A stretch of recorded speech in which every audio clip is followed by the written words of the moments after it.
Thank you very much. And thank you all for inviting me to come and speak at your conference. It's an extremely important topic. So, the environment matters, and it matters for many reasons.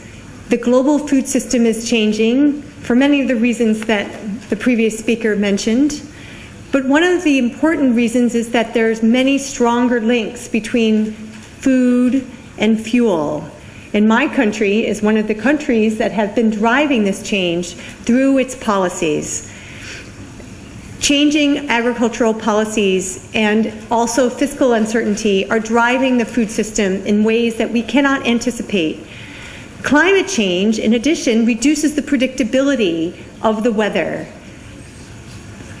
Extreme events are far more likely, and the need for understanding what these events will happen, how they will happen, what their impacts are, is going to become far more important as we go forward. If you're going to have an extreme rainfall event, a big drought, farmers need to know. We all need to know so that we can produce food that we need when we need it. Satellite data is a really effective way of looking at the Earth and is an important starting point for information that can warn of these extreme events, which is one of the reasons why I study food security, working for NASA in the United States. Also, trying to understand external shocks from commodity prices and extreme weather events are also important things to keep in mind. What can we see with satellite remote sensing? We can see rainfall, clouds, humidity, soil moisture. The world is a very complex place, but by integrating all these observations, we can understand what is going on. NASA has many Earth-observing satellites and provides more than half of all the free, global, daily information that can be used by farmers to understand the world systems. Here are just a few of these sensors that are currently in space today. Rainfall data can be observed from space. We need local observations to make that data most effective. But we have seen, for example, the extreme floods that happened in Pakistan and Thailand in 2004, and the enormous human suffering that has occurred. And we could see that from space, and we were monitoring it, but we lack the systems that can transform the data that comes out of the satellites into information which is available to the people on the ground. It's really the human systems, the communication, the governmental structures that are required to transform these red blobs on the screen into actual information that will let people trust and respond appropriately. So it is not just the satellites, it's all the rest of the data that is the information systems that are needed. Soil moisture is another critical component. This is a movie of a model of the global land data information system, which shows variations in soils, whereas red is very dry and blue is very wet. Let me run it again so that we can see it. And there's going to be soon a satellite in space called the Soil Moisture Active Passive, which will allow us to observe these patterns from space. So although this is a model, we will soon have this information for use in information systems.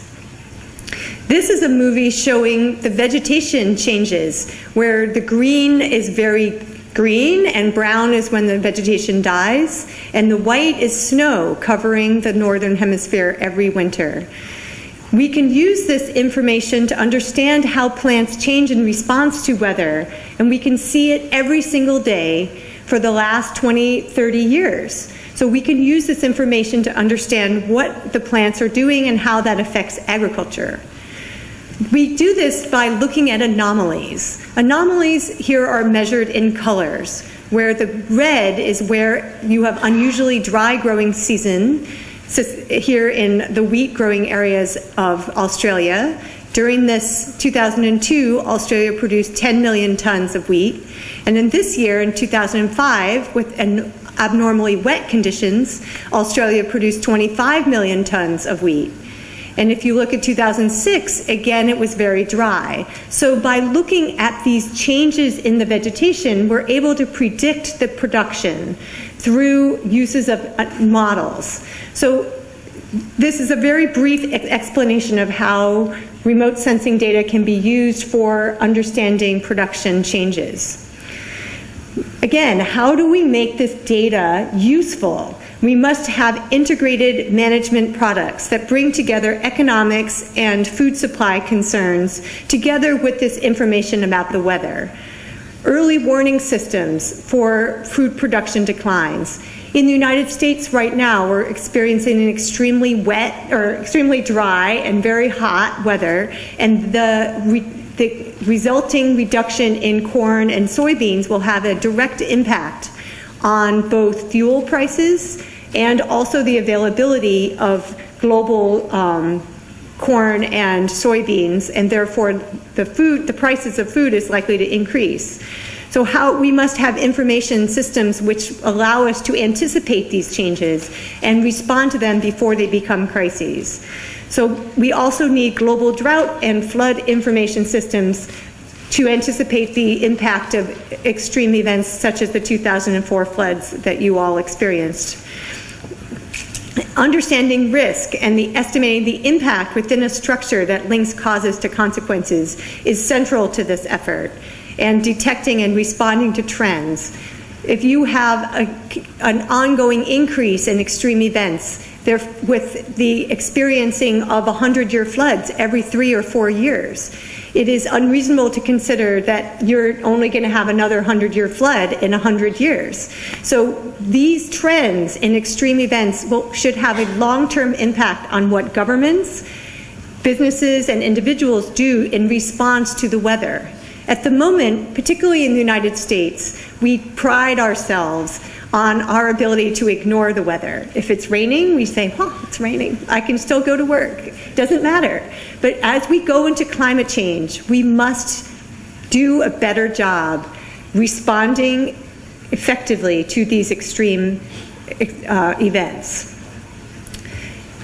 Agriculture has been enormously successful over the past 6 decades. Since 1961, we've seen a gigantic increase in the amount of food, crops, and other available resources. We've outstripped, this is the bottom plot shows the per capita production. So we have actually grown the amount of food compared to the population. If you see the red line, however, which is cereals, which is what the poorest people eat, rice, wheat, corn, soybeans, we have not done such a great job increasing. And you notice that in recent years here, the increase is flattened out. One of the reasons for this is because the population is growing. We are also changing what we expect to eat. With the changing diet expectations of the growing middle class, many more people want to eat eggs and bacon for breakfast instead of porridge. This change from one source of food to another will have enormous impact on the food that is produced, how it's produced, the technology used, and the market forces. And when I show this plot to my colleagues at NASA, who are mostly physical scientists, they're always say it's all about climate change. And you here in the room know that it is not about climate change. It is about culture. It is about expectation, about economics.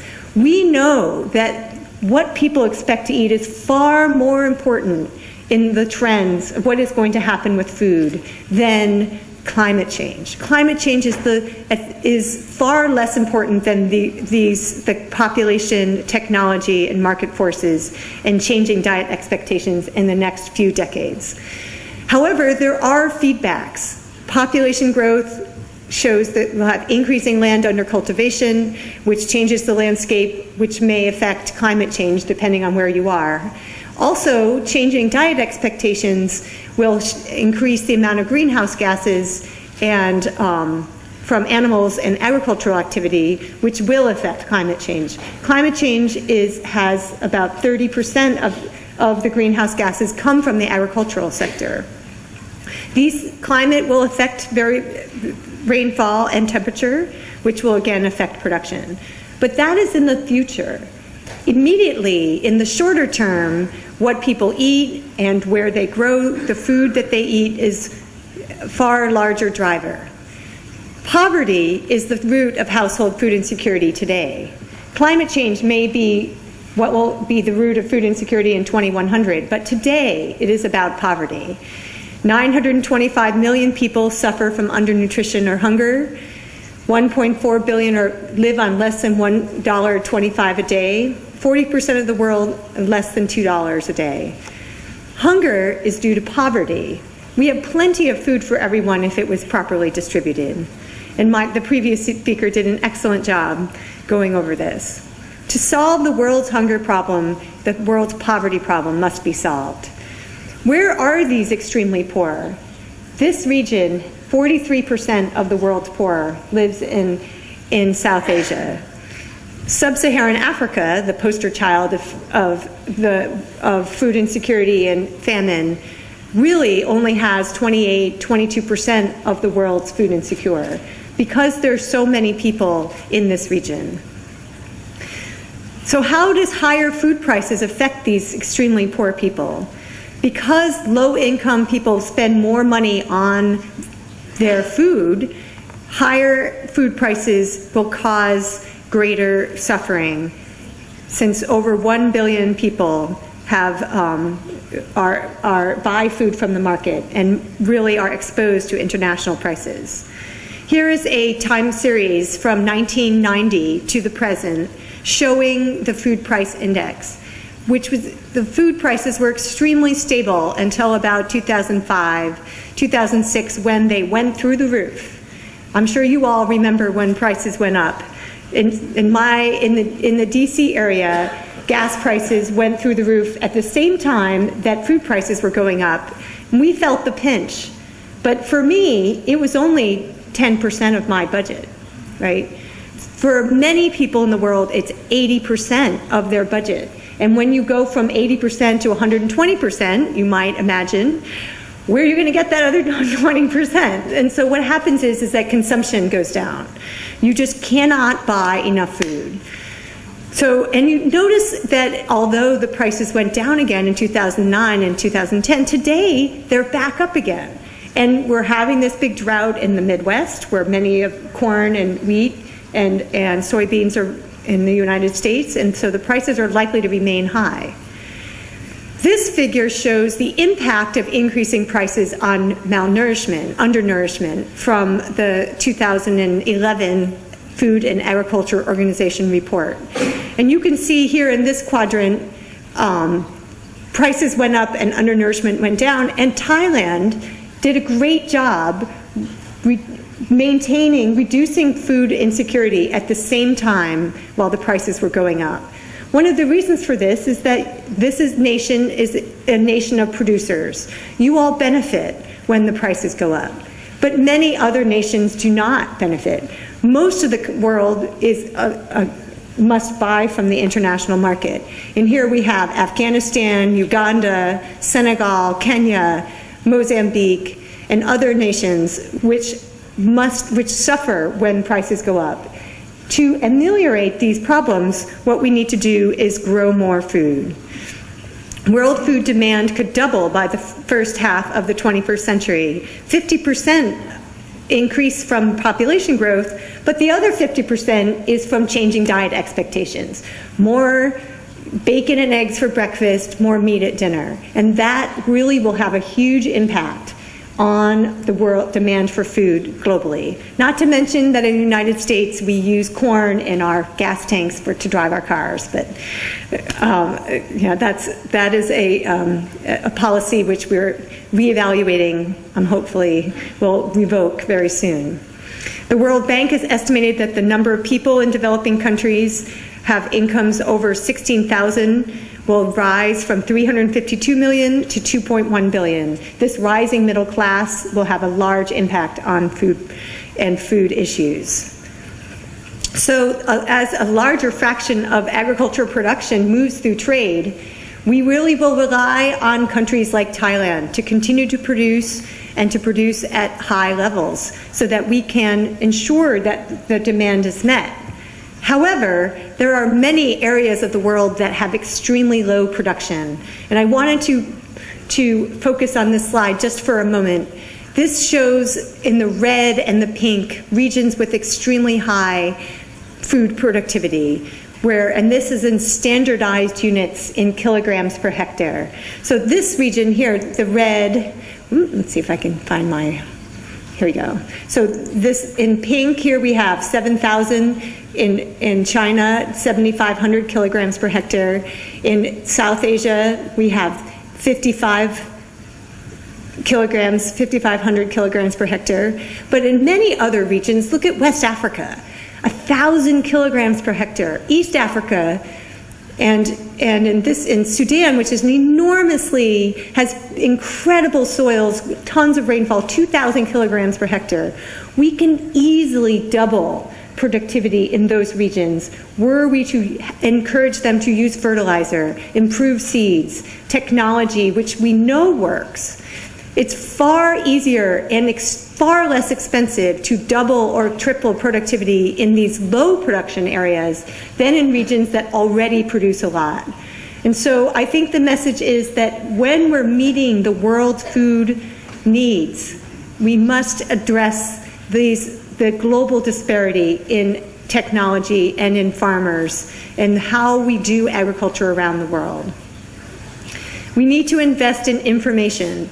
We need to have improved water management to ensure that all needs are met, domestic, agriculture, and industrial. As urbanization continues apace, you will see an increased tension between agricultural uses and urban uses of water. In the American West, we see this all the time. This year will be a banner year for conflict between the Los Angeles area and the agriculture which surrounds it. Who's going to get the little water that's coming out of the Colorado River? Is it going to be the poor people in Colorado, the poor people in Los Angeles, or the farmers who have political clout? These conflicts will continue apace as the world changes and the number of people in these urban areas expands.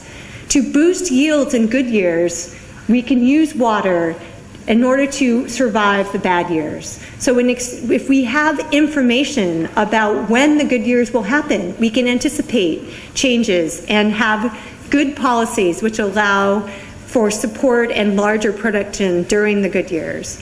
We must support the poor to ensure minimum consumption when we do have the bad years, and we need to invest in infrastructure, roads, bridges, and good policies to ensure reduce transaction costs and to facilitate trade. Again, it's poverty that causes food insecurity, not a lack of food. And I wanted to leave you with this. We are at NASA in the United States. We are focusing on things like this, the Global Flood Monitoring System, which provides real-time analysis of extreme rainfall and the impact on urban areas through flood forecasting. We are trying to use our global data to provide global information, but it will be left to the nations and the peoples in every nation to respond to that information effectively and to build trust between the people who are at risk and the government which will provide information about it. So to summarize, information on the environment can be provided by global satellite data, which can provide information on rainfall, soil moisture, vegetation vigor, crop yields. And through process-based models and products which allow the transformation of this data into information. Who's going to be flooded, when will they be flooded, and how long will the water be there? Those pieces of information is really what the homeowners and the farmers need. How do you take the bits and bytes from the satellite and transform it into that information is really what we need your support and your collaboration to understand. And finally, to monitor and understand trends and impacts of climate and climate change as we go forward. We need to link yields, weather, and food prices to ensure that everyone understands the impact of weather and that we reduce food insecurity going forward. Thank you very much for your attention.